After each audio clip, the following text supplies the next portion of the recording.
31 के आंकड़े का अजीब खेल, लाश के 31 टुकड़े, 31 कब्र और बदन में 31 गोलियां। हम जब फिल्में देखते हैं तो रोमांचित होते हैं क्योंकि पर्दे पर दिखाई जाने वाली कहानी काफ़ी जटिल और सस्पेंस से भरी हुई होती है। यूपी के बुलंदशहर से एक ऐसी ही कत्ल की कहानी हमारे सामने आई जिसे देख और पढ़कर लगता है कि किसी फिल्म की कहानी है। एक व्यक्ति को 1-2 गोली मारकर ख़त्म किया जा सकता है, मगर यहाँ सावाद नाम के एक डॉक्टर को 31 गोलियां मारी गई। इसके बाद 31 टुकड़े, 31 कब्र का अजीब आंकड़ा इस कत्ल से कैसे जुड़ा, काफ़ी टेढ़ा है। आज के वीडियो में इसी अजीबोगरीब कत्ल की कहानी हाजिर है।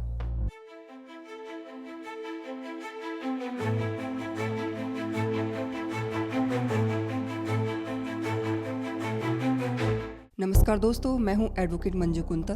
क्राइम नामा में आपका स्वागत है।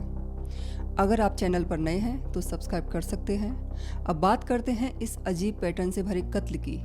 बुलंदशहर में एक सावाद नाम के डॉक्टर की लाश मिली।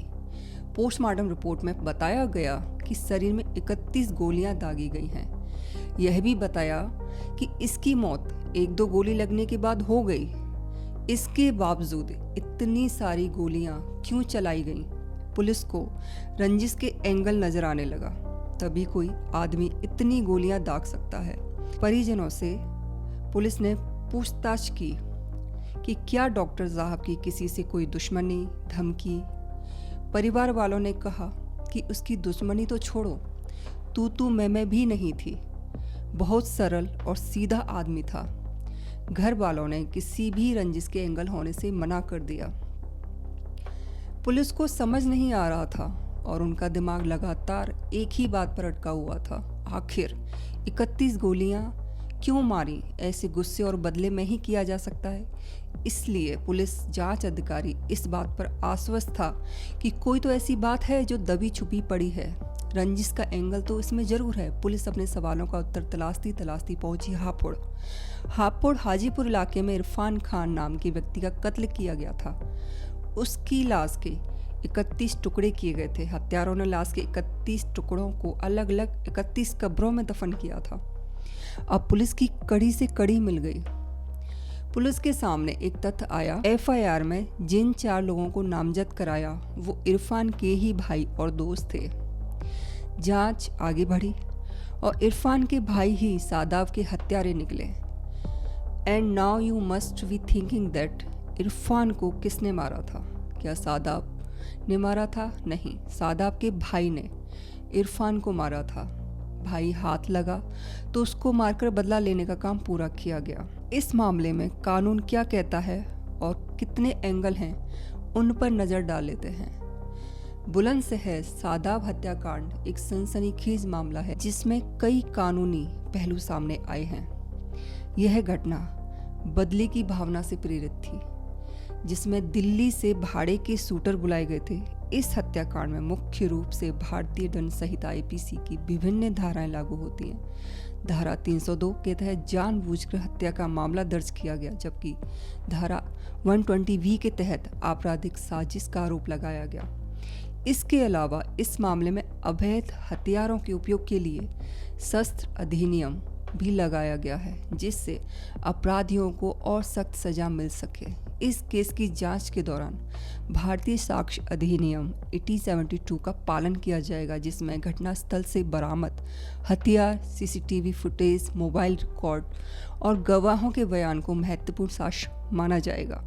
इलेक्ट्रॉनिक सबूतों का विश्लेषण भी इस मामले में अपराधियों की पहचान और अपराध की योजना को उजागर करेगा। चूंकि यह मामला संगठित अपराध से जुड़ा हुआ है, इसलिए मकोका या गैंगस्टर एक्ट के तहत भी कानूनी कार्रवाई की संभावना है। सादाब हत्याकांड में प्रतिशोध का पहलू भी प्रमुख है, जिसमें इरफान नामक व्यक्ति की हत्या का बदला लेने के लिए यह अपराध किया गया। कानून की नज़र में यह एक पूर्व नियोजित हत्या है, जहां अभियोजन पक्ष को अपराधियों के इरादे को साबित करना होगा। वहीं यदि बचाव पक्ष आत्मरक्षा का दावा करता है तो आईपीसी की धारा 96 से लेकर 106 के तहत आत्मरक्षा के अधिकार की भी जांच की जाएगी। संवैधानिक दृष्टिकोण से यह मामला अनुच्छेद 21 जीवन का अधिकार का उल्लंघन करता है। अपराधियों के लिए निष्पक्ष सुनवाई सुनिश्चित करना संविधान के अनुच्छेद 14 और 21 के तहत अनिवार्य है। इसके अलावा इस मामले में पुलिस जांच और न्यायिक प्रक्रिया को पारदर्शी बनाए रखना भी आवश्यक होगा। कानूनी प्रक्रिया के अनुसार पुलिस को दंड प्रक्रिया संहिता CRPC की धारा 173 के तहत चार्जशीट दाखिल करनी होगी। इसके बाद अदालत में सुनवाई होगी, जिसमें अभियोजन पक्ष आरोप साबित करेगा। यदि आरोप सिद्ध होते हैं तो अपराधियों को IPC 302 के तहत मौत की सजा या आजीवन कारावास, IPC 120B के तहत साजिश के लिए कठोर सजा और आर्म्स एक्ट के तहत 7 साल तक की सजा दी जा सकती है। इस मामले में न्यायिक प्रक्रिया की निष्पक्षता और कानूनी प्रावधानों का पालन न्याय प्रणाली की परीक्षा होगी। बुलंदशहर सादाब हत्याकांड भारतीय समाज में कानून व्यवस्था और न्याय प्रणाली की मजबूती का प्रतीक बनेगा। इस केस का फैसला न केवल पीड़ित पक्ष के लिए न्याय सुनिश्चित करेगा, बल्कि भविष्य में ऐसे अपराधों पर रोक लगाने के लिए एक मिसाल भी कायम करेगा। बहरहाल पुलिस का यह सोचना सही निकला कि यह रंजिश का मामला है। इस मामले में सभी आरोपियों की अरेस्टिंग नहीं हुई है। देखते हैं केस कब तक चलता है और कितने लोगों की जिंदगी जेल की सलाखों में गुजरेगी। अभी के लिए इतना ही। धन्यवाद।